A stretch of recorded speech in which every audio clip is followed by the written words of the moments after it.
In this Tech Bite, we're going to explore how you can change a term grade in the teacher portal. Doesn't the gradebook calculate the term grades automatically? It does. So why would you want to do that? Well, for example, if a teacher wants to give extra credit or take away extra credit for something like class participation where they don't necessarily have a category set up for. So why would they do that? Well, for example, if a teacher wanted to give or take away extra credit for class participation, they can add that into the term average.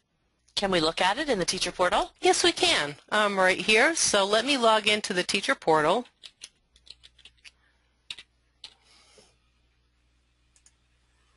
Now, to enter in a term grade for a term that is open, we're going to click on Gradebook, Assign Grades, and Final Grade Entry. We're going to select the marking period. We're in quarter 2 right now, so that's what I'm going to select.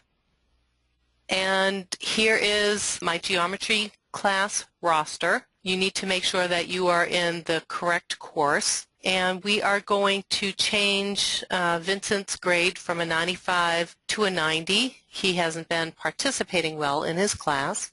And we are also going to lock the grade. By locking the grade, if I go in and add more assignments to Vincent's gradebook, then that's going to recalculate his grade. And I really want to keep it as a 90 right now for my purposes.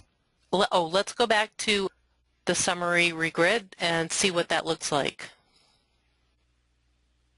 So here we can see Vincent, and we can see his calculated average, which was a 95, and now his locked average that we entered in is a 90. So the locked grade is his current grade, and it is listed in red. Is it possible to change a grade after the term is closed? Yes, it is, but to do that you need to contact your MMS administrator because there's some work that needs to be done in the admin portal. Let's take a look at how that process would work. So I'm going to switch browsers and go to my administrative portal. And once we're in there, we're going to go to Gradebook, Admin Functions, and Grant or Remove Override Privileges. Now this is something that I tend to forget and mess up on, is you need to make sure that you are filtered on the school that you want to grant the override for. So I defaulted to my middle school. I'm going to change that back to my high school. I need to select the term that I want to grant the override for, and that will be quarter 1. So I have quarter 1 selected. I'm going to click on the arrow.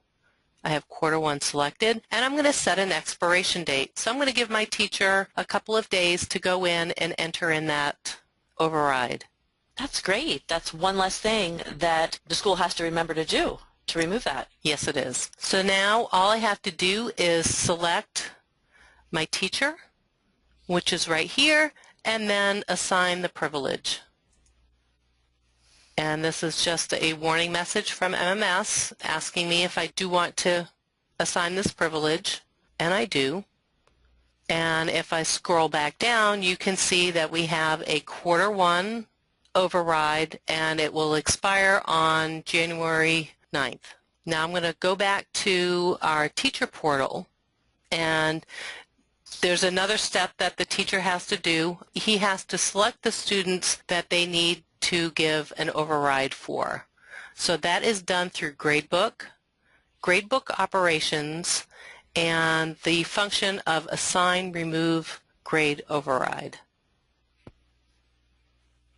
So I am still in my geometry class, and I am going to grant an override for Nicole. So all I have to do is check that box, and I can check as many students that I need to do an override for, and we actually have 2 options of selecting to submit the changes. So I'm going to submit changes, and I can see here that a red message has been displayed that Nicole, the grades for Nicole Ambrose in marking period quarter 1 can now be overridden. So where do we go after that? So there we go back into Gradebook, Assign Grades.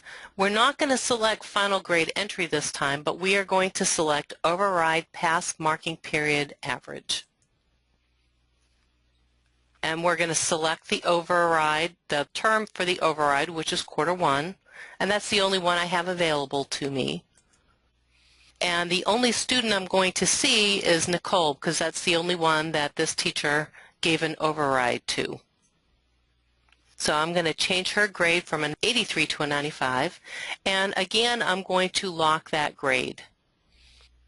So let's go back to the summary grid and take a look at how Nicole's quarter one average looks. So I can see here we have our quarter one. We defaulted right to our quarter one, which is our closed term, and I can see that Nicole has had a calculated average of 83.33 and that we assigned an override grade of 95. That's great. Thanks so much for the help. You're welcome.